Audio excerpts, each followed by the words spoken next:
Hi there, my name is Troy Kinsey.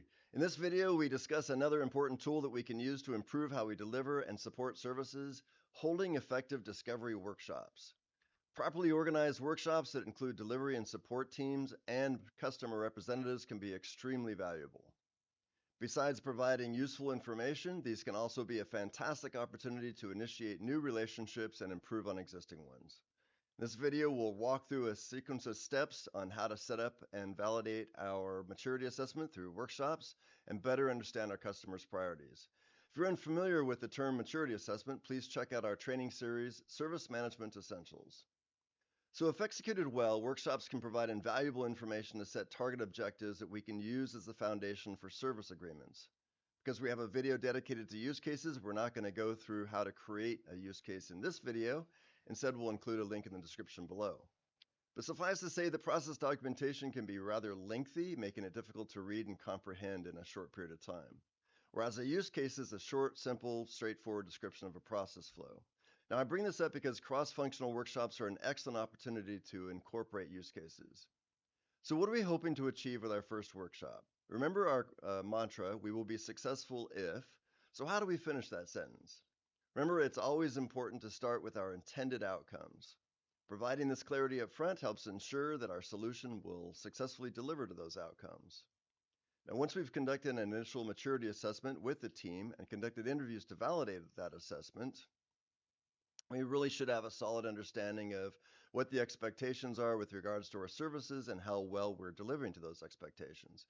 What we might not know is all the different ways that our services are being used and what the implications are should our services become inaccessible or degraded. It's vitally important that service owners and service teams understand how their services are being used and how essential these services are to the customer. So what if the service fails? Who's impacted? Are there prescribed business workarounds in place, and when and how are those activated? Are there timing, delivery, and support constraints implications? For our example workshop, let's assume that we wish to identify service targets for one of our services. We're going to want to prepare in advance with the help of one or more customer participants. Let's start with a few common customer scenarios. It's important to note that it will not always be possible to reach a definitive conclusion on every scenario covered in the workshop, and that's okay. It's actually really important that everyone involved is made aware up front that it is in fact okay. So we're going to work to over-prepare in advance as we appear as professional as possible. The phrase "you only have one chance to make a first impression" is absolutely true in this case. Also, we're going to be working with a diverse set of personalities in a collaborative space. Therefore, I recommend identifying key use cases in advance to help guide the workshop discussion. It's a good idea to review these with a relevant service owner and one or two key customers up front who are willing to partner with us. We're going to want to carefully explain what use cases are and how we plan on using them.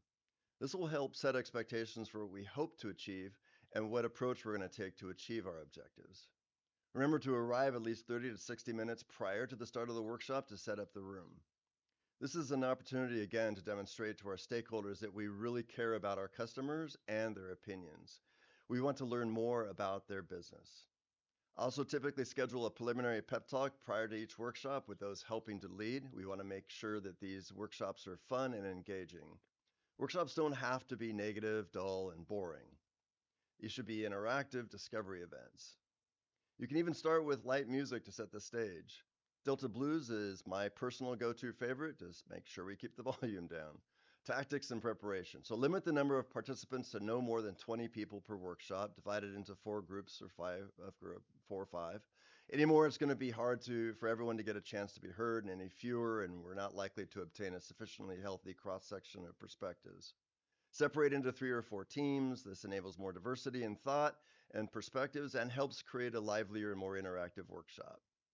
This also enables us as leaders to address multiple scenarios or use cases simultaneously. Use flipboards or whiteboards so each of the groups within the workshop can share thoughts and progress visually. And it's a good idea to embed at least one service team member in each of the 4 or 5 customer teams, if possible. Let's coach these embedded individuals in advance so they understand that their role is to guide and question rather than to direct or influence. Write the group's expectations on a sheet of paper and post along with rules that we collectively create and agree to. We can include these in each of the subsequent workshops as well. And we can use sticky notes to enable and ensure equitable participation. A note on gathering various personalities together. So I've held workshops with teams that were extremely positive and some that, due to the participants' long history together, started off outright hostile.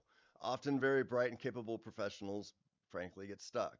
We're all human, and it can be easy for some to become angry or frustrated when one's passionate about the work. Our job, however, as leaders is to help forge a path through all this history so that everyone feels good or at least satisfied about the outcome, comfortable with the process, and most importantly, heard. It's good to keep these workshops fun and lighthearted, as we mentioned, up to a point. A bit of honesty and humor can make a big difference in these situations.